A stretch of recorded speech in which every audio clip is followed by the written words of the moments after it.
ठीक है, ये पूरी स्टोरी यही है, ठीक है, कि हम इंडिया में, भारत में ये तीन चीजें हैं, कोयला, कच्चा तेल और प्राकृतिक गैस, इन तीनों की क्या परिस्थिति है, क्या परिदृश्य है, इस पर चर्चा करनी है।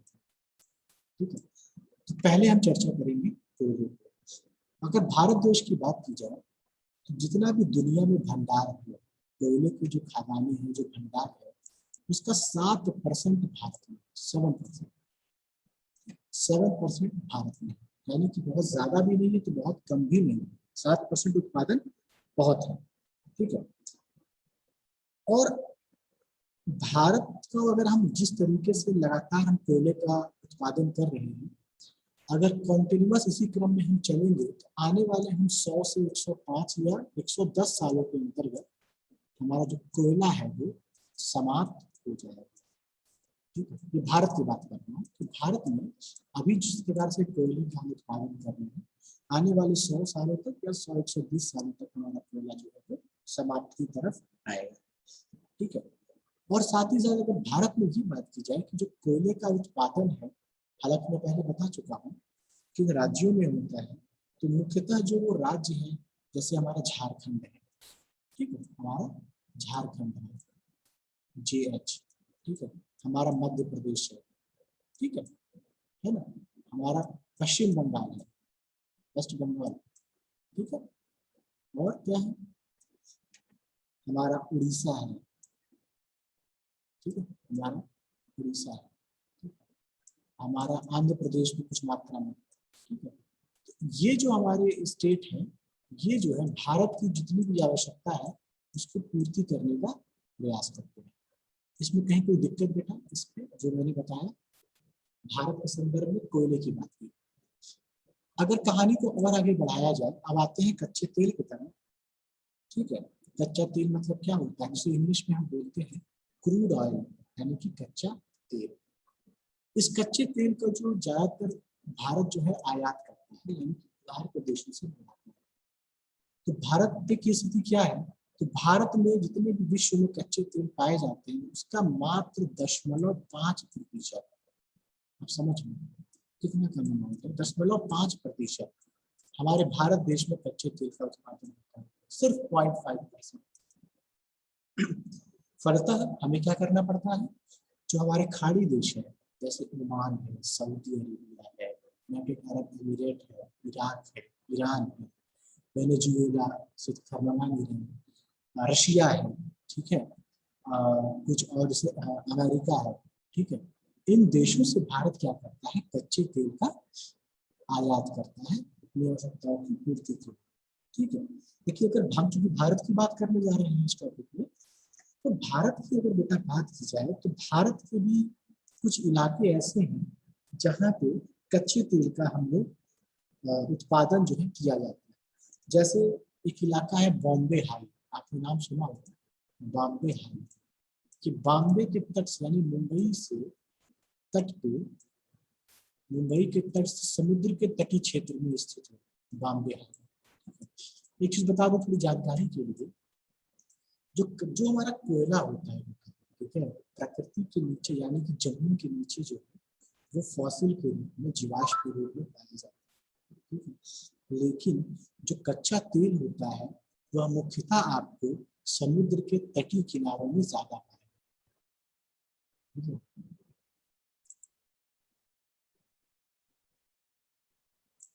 क्या अब तक स्क्रीन दिखाई दे रहा है, स्क्रीन पे कुछ?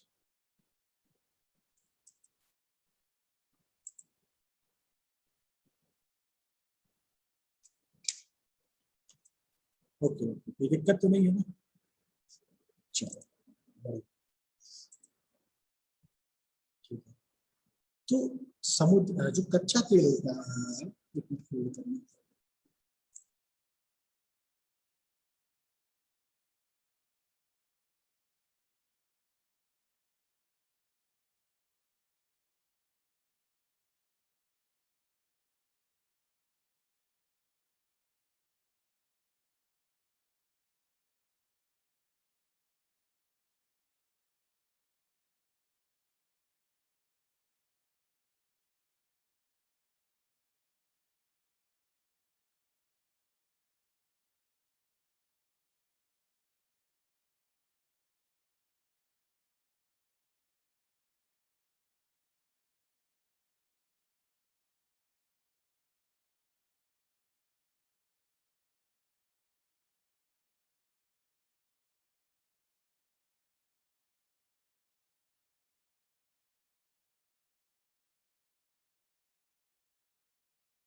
चलो ठीक है, शुरू कर रहे हैं। देखो मैं ये कह रहा था कि जितना भी हमारा समुद्री तट होता है ना, समुद्र का तट होता है, वहां कच्चा तेल और प्राकृतिक गैस बहुतायत में पाया जाता है, मतलब बड़ी संख्या में पाया जाता है। ठीक है। और जितने आपके जो कोयला होता है वो खासकर पहाड़ी या पठारी भागों में पाए जाते हैं। पठार पहाड़, जहाँ पे ऊंचे पहाड़ होंगे क्या पठार होंगे, ठीक है, वहां पे कोयला पाया जाता है। और जो हमारा कच्चा तेल है वो सामान्यतः समुद्र या नदी का जो किनारे का हिस्सा है, तटीय क्षेत्र है, वहां पाया जाता है। तो भारत में एक जगह है बॉम्बे है, ठीक है, वहां पाया जाता है। ठीक है। ये सब नोट्स में आपको मिल जाएगा, बस आप जानते रहो कि कैसे याद करना है। जैसे असम का एक क्षेत्र है डिगबोई, डिगबोई असम, सबसे पहले यहाँ प्लांट लगाया गया था। ठीक है, असम में है डिगबोई। फिर भारत में एक जगह है गुजरात के पास, गुजरात में ही है, खंभात की खाड़ी। ठीक है, खंभात की खाड़ी, इसको हम कहते हैं गल्फ ऑफ कैम्बे इंग्लिश में, गल्फ ऑफ कैम्बे, खंभात की खाड़ी। ठीक है। और कुछ जैसे कृष्णा गोदावरी नदी जो साउथ में बहती है, उसका जो बेसिन एरिया है, ठीक है, मतलब उसके जहाँ से द्रोणी है, जहाँ से नदियां बहती हैं, कुछ मात्रा में वहां भी पाया जाता है। कहने का मतलब इन सभी जगहों को मिला दिया जाए तो भारत में सिर्फ दुनिया का 0.5% कच्चे तेल का उत्पादन होता है। ठीक है। और भारत अपनी आवश्यकता का लगभग 75 से 80%, अपनी आवश्यकता का 75 से 80%, ये चेंज डाटा चेंज होता रहता है हर साल, तो इस समय 80% है, बाहर के देशों से आयात करता है। तो किन देशों से आयात करता है? सामान्यतः जो हमारे गल्फ कंट्रीज हैं, प्लस हमारा वेस्टर्न कंट्रीज में, जिसे हम अमेरिका, रशिया, ठीक है, मैंने बताया इराक, ईरान, इन सभी देशों से हम लोग मंगाते हैं। तो भारत करता क्या है इन कच्चे तेलों का? इन कच्चे तेलों को लगभग इसका हम 45%, सारे कच्चे तेल का 42 से 45% हम यूज करते हैं परिवहन के क्षेत्र, यानी कि ट्रांसपोर्टेशन। जैसे हमें गाड़ी चलानी है तो हमें डीजल पेट्रोल भराना ही भराना है, सरकार को ट्रेन चलानी है, सरकार को बसेस चलवानी है, सरकारी buses, government buses, private buses, ठीक है, या हम इंसानों को जो भी परिवहन के क्षेत्र में अपना कार्य करते हैं ट्रांसपोर्टेशन में, तो लगभग 45% इस कच्चे तेल को हम ट्रांसपोर्टेशन में यूज करते हैं, और बाकी बची चीजों को हम लोग इंडस्ट्री में यूज करते हैं, और कुछ मात्रा हम लोग अपनी जो है वो घरेलू के लिए, कार्यों के लिए भी इस्तेमाल करते हैं। आई थिंक बात क्लियर होगी। ठीक है, चलिए अब बेटा बात करें अगर हम प्राकृतिक गैस की, ठीक है, जैसे हम इंग्लिश में कहते हैं नेचुरल गैस। ठीक है, नेचुरल गैस मतलब प्रकृति में अवेलेबल है तो वो प्राकृतिक गैस है। ठीक है, प्राकृतिक गैस। देखो एक चीज जानिए, जहां भी कच्चे तेल के भंडार मिलेंगे, जहां भी कच्चे तेल के भंडार मिलेंगे, वहां पूरी संभावना है, 90 to 95% संभावना है कि प्राकृतिक गैस के भंडार भी वहां पे मिलेंगे। ठीक है, बात समझ में आ रही है?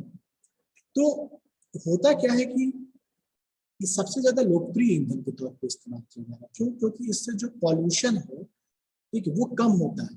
पॉल्यूशन कच्चे तेल की अपेक्षा, कोयले की अपेक्षा काफी कम है। ठीक है, और इसकी जो एफिशिएंसी है, यानी जब हम पेट्रोल प्राकृतिक गैस का इस्तेमाल करते हैं तो एफिशिएंसी भी हमको अच्छी मिलती है।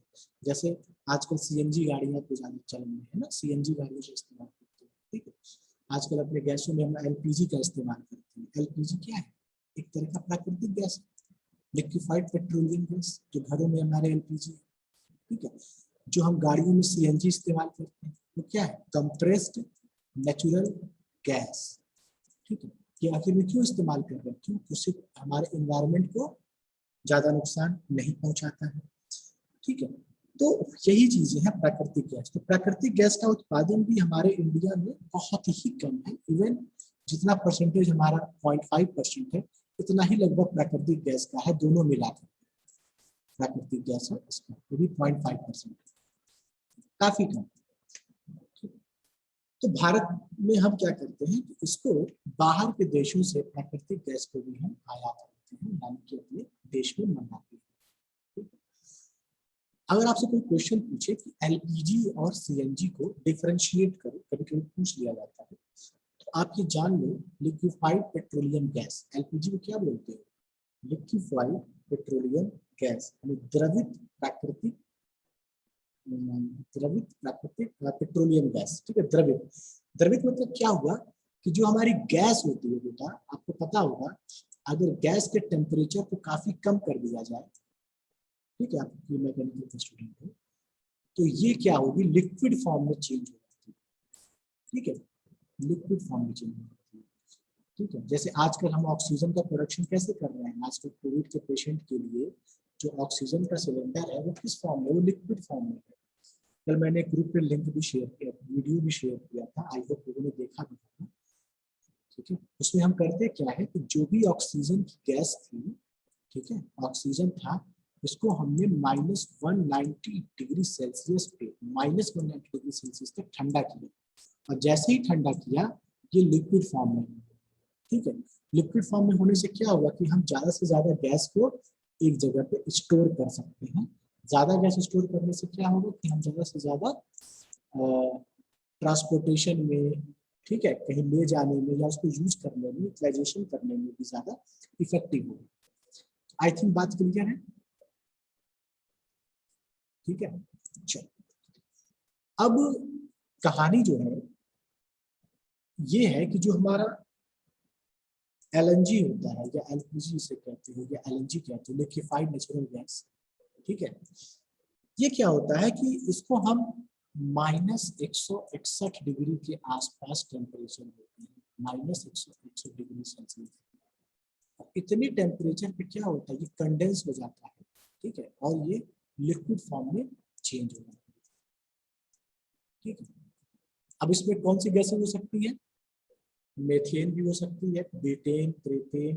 ठीक है, मेथेन, एथेन, ब्यूटेन, प्रोपेन, जिस तरह का कॉन्फ़िगरेशन होगा उस प्रकार का हम इसको इस्तेमाल करेंगे।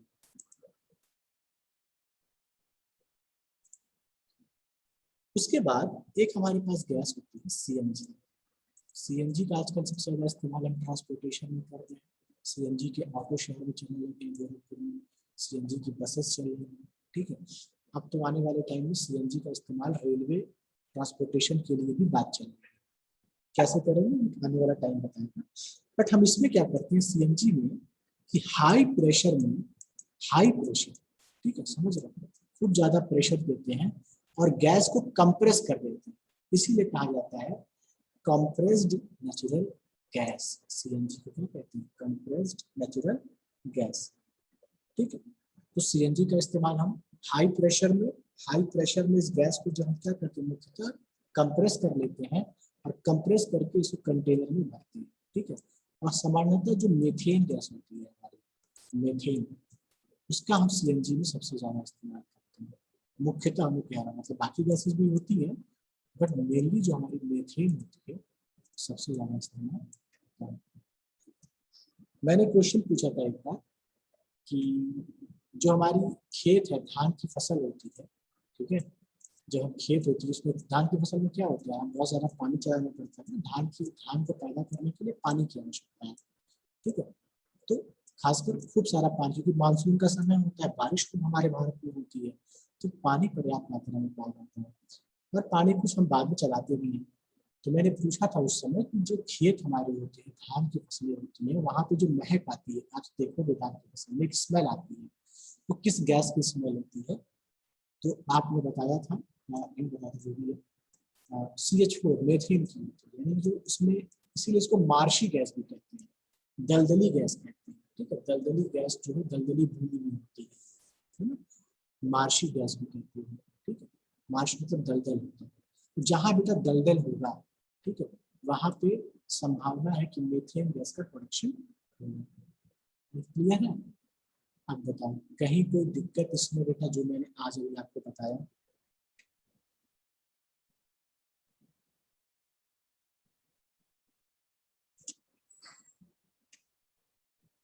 कहीं कोई समस्या?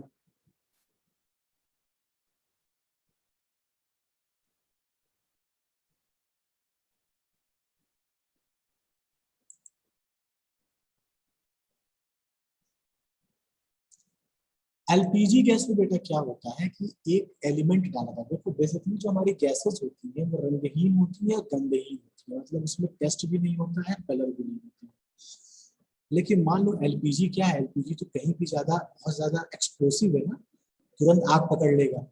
ठीक है, तो हम एक गैस उसमें मिलाते हैं अलग से, जिसका नाम है बेटा मरकैप्टेन। ठीक है, मरकैप्टेन गैस जो है वो अलग से मिलाई जाती है, जिससे कि उसमें स्मेल आए। अदरवाइज आप अपने घर में भूल गए और उसमें कोई स्मेल नहीं आ रही है तो घर में आग लग सकती है। तो मरकैप्टेन इसीलिए मिलाया जाता है। हाँ, मिथिल मरकैप्टेन, बहुत बढ़िया। ठीक है, तो इसीलिए कि जो हमें स्मेल है बेटा वो स्मेल हम महसूस कर सकें, और जहाँ पे भी कोई दुर्घटना के चांसेस ना हो उसको हम पहले से जाकर के प्रिटेंड कर सकें। ठीक है, मिथिल मरकैप्टेन का इस्तेमाल। चलो, अब कहानी हमारी और आगे बढ़ती है एनर्जी में ही। अगर हम बात करें कि इलेक्ट्रिकल एनर्जी की, यानी कि जो हमारी इलेक्ट्रिकल एनर्जी की जो सप्लाई होती है, ठीक है, हमारे घरों में भी सप्लाई हो रही है, हमारी इंडस्ट्री में भी सप्लाई हो रही है, हमारे हॉस्पिटल्स में भी हो रही है, हमारे कॉलेज में है ना, हर जगह हो रही है। क्योंकि मैंने बता रखा है कि जो हमारी विद्युत ऊर्जा है वो भारत में, या मुख्यतः भारत की मैं बात ही करूँ तो मुख्यतः हमारे पास तीन प्रकार है। ठीक है, मुख्यतः में क्या है तो बहुत तरह से, मुख्यतः सबसे ज्यादा किससे प्रोडक्शन करते हैं अगर आप बताओगे। सबसे ज्यादा हम प्रोडक्शन करते हैं coal based thermal plant. Coal based thermal plant सबसे ज्यादा प्रोडक्शन करते हैं। ठीक है, उसके बाद अगर हम बात करेंगे तो हम फिर हाइड्रो प्लांट्स की बात पे आते हैं। मतलब उसके बाद जो हमारे पास है वो हाइड्रो प्लांट्स, यानी पन बिजली जिसे आप कहते हैं। एक क्रम है मतलब प्रोडक्शन कराने का। सबसे पहले हम कोयले से उत्पादन करेंगे, सबसे ज्यादा करते हैं, फिर हम हाइड्रो पावर प्लांट से करते हैं, फिर उसके बाद हमारे पास जो रिन्यूएबल एनर्जी के सोर्स है, जैसे हमारे पास सौर ऊर्जा है, ठीक है, विंड है, ठीक है, जियो थर्मल है, टाइडल है, ये सब है। और तब हम उसके बाद न्यूक्लियर प्लांट का इस्तेमाल करते हैं, न्यूक्लियर प्लांट। ठीक है, ये हमारे पास एक क्रम है इलेक्ट्रिक एनर्जी को प्राप्त करने के लिए। ठीक है, अगर मैं बात करूं न्यूक्लियर प्लांट की, सबसे इंडिया के कोल के बारे में आप लोग जानते ही, हाइड्रो के बारे में बताया कि कोल से हम लगभग भारत का 70 to 75% उत्पादन करते हैं, कोयले से इलेक्ट्रिसिटी का, है ना। हाइड्रो से भी हम 5 से 10% के आसपास उत्पादन करते हैं, 5 से 10%। कभी कभी ये बढ़ करके चेंज हो गया, डाटा बदलता रहता है, तो 20 से आपको 15 से 20% भी मिल जाएगा। ठीक है, बट ज्यादा अमाउंट हम कोल के बाद हाइड्रो का ही करते हैं।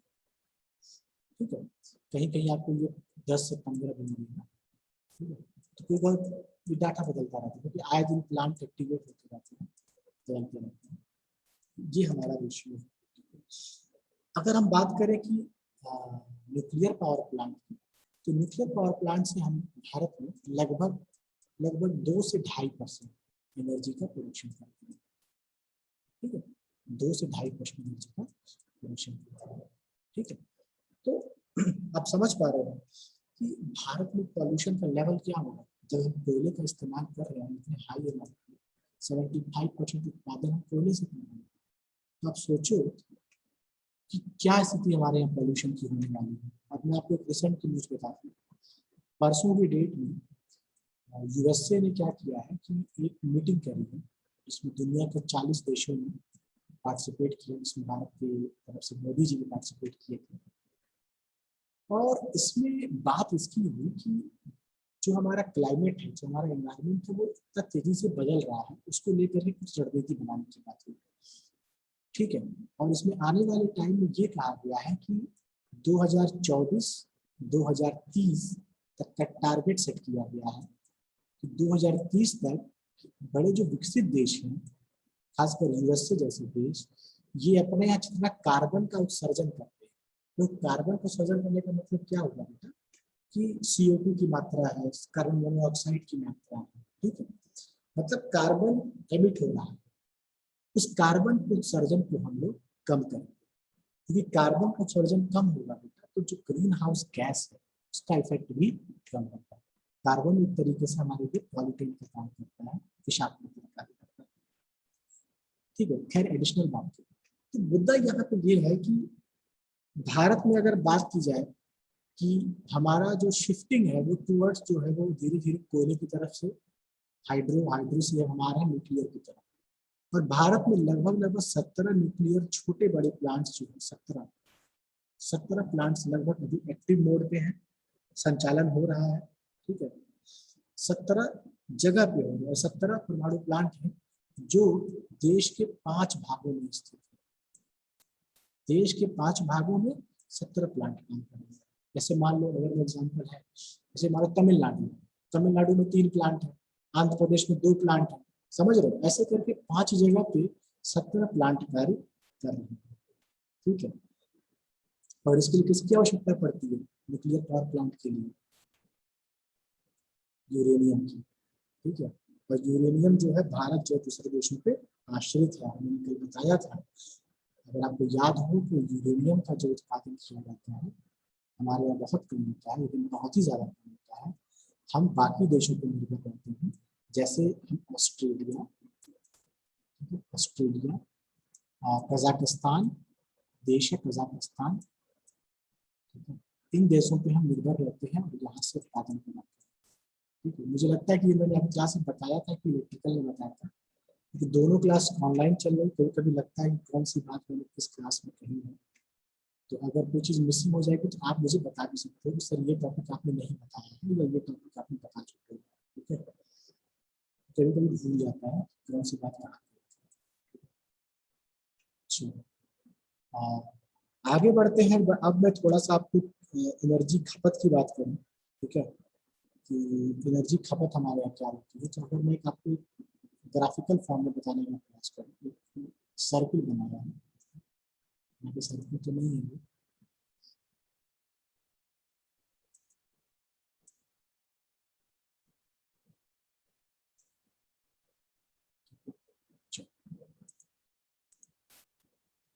और यहाँ पे अगर मैं इसको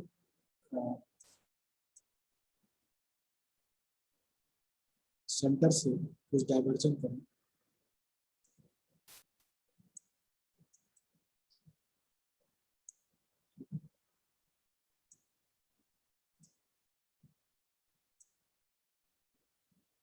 ठीक है, जो हमारे यहाँ खपत की बात हो रही है। ठीक है, हम जो खपत करते हैं तो अपनी ऊर्जा का हम लगभग लगभग 5%, ये 5%, ठीक है, 5% ये वाला पोर्शन हम कृषि में करते हैं, यानी कि एग्रीकल्चर में। ठीक है, एग्रीकल्चर में हमें सिंचाई की आवश्यकता पड़ती है, पंपिंग से चलाना है तो डीजल की आवश्यकता पड़ती है, कहीं हमें बिजली की आवश्यकता भी पड़ सकती है ना। तो हम 5% जो है वो कृषि पे करते हैं। ठीक है, अगर हम बात करें तो लगभग लगभग 10% हम ऊर्जा जो है घरेलू कार्य में खर्च करते हैं। घरेलू, चाहे उसमें आपका बिजली चलाना हुआ, खाना बनाना हुआ, ठीक है, सारी की सारी चीजें उसमें आ जाएंगी। तो घरेलू कार्यों में हम पूरे ऊर्जा का, अगर हमारे पास 100% ऊर्जा है भारत में, चाहे वो भारत में प्रोड्यूस हो रही है चाहे बाहर से हम मंगा रहे हैं, उसका 10% हम घरेलू कार्यों में खर्च करते हैं। लगभग लगभग हम 22% जो है, 22% ये ट्रांसपोर्टेशन में यूज करते हैं, यानी कि परिवहन। ठीक है, ये परिवहन में यूज करते हैं, जिसमें हमें ट्रेन चलाना है, ठीक है, हमें एरोप्लेन चलानी है, हमें बस चलानी है, हमें गाड़ियाँ चलानी है, ठीक है, सब कुछ। तो सारा जो परिवहन होता है, ट्रांसपोर्टेशन होता है, वो लगभग 22% होता है। और मैंने बताया था सबसे ज्यादा जो हमारा अमाउंट है लगभग लगभग 50% की बात कर लो, या 49% या 50% कर लो, ठीक है, या 49% कर लो, जो आपको दिया गया, ये हम इस्तेमाल करते हैं बेटा किसमें? इंडस्ट्री, उद्योगों में इस्तेमाल करते हैं। इतना हम इंडस्ट्री के लिए।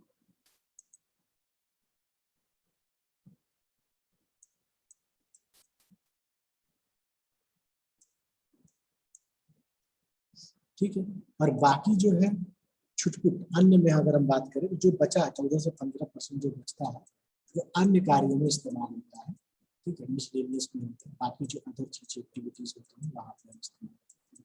ये पूछ लिया जाता है अगर एग्जाम। देखो बेटा क्वेश्चन जो है इस पेपर में कोई डेफिनेट नहीं आया कि कैसा क्वेश्चन आएगा, बट जैसा भी क्वेश्चन आए, अगर आपने मतलब बातों को समझ लिया, हो सकता है बुक से पढ़ो, जरूरी नहीं कि मैं जो पढ़ा रहा हूँ समझ में ही आपको अच्छे से आगे से कैसे भी समझ में आए, लेकिन आपके पास मैटर होना चाहिए, लिखने के लिए कंटेंट होना चाहिए, ठीक है।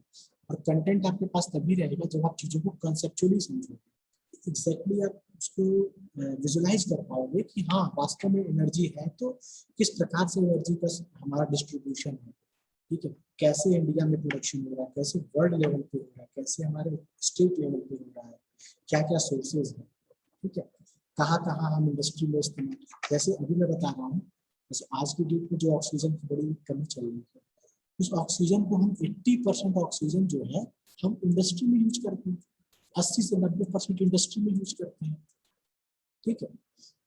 तो भारत में ऐसा नहीं कि ऑक्सीजन की बहुत ज्यादा कमी है, ऐसा नहीं है, हम पहले से प्रोडक्शन कर रहे हैं, लेकिन वो इंडस्ट्री यूज के लिए, जैसे स्टील प्लांट में इस्तेमाल करना है, थर्मल प्लांट में करना है, कहीं और भी करना है, छोटी इंडस्ट्री बड़ी इंडस्ट्री, ठीक है। तो अब वही चीजें अस्पतालों में हम मात्र 2% से 5% इस्तेमाल करते हैं, ठीक है। तो इंडस्ट्री जो है ऐसे ही जितनी भी एनर्जी हम प्रोड्यूस करते हैं, इंडस्ट्री में हम लगभग आधा यूज करते हैं, और बाकी आधा तो बाकी जो आधा बचा वो ट्रांसपोर्ट पे हो गया, 10% 5% कृषि जैसे अन्य चीजों पे। तो ये बात समझ में आ रही है बेटा?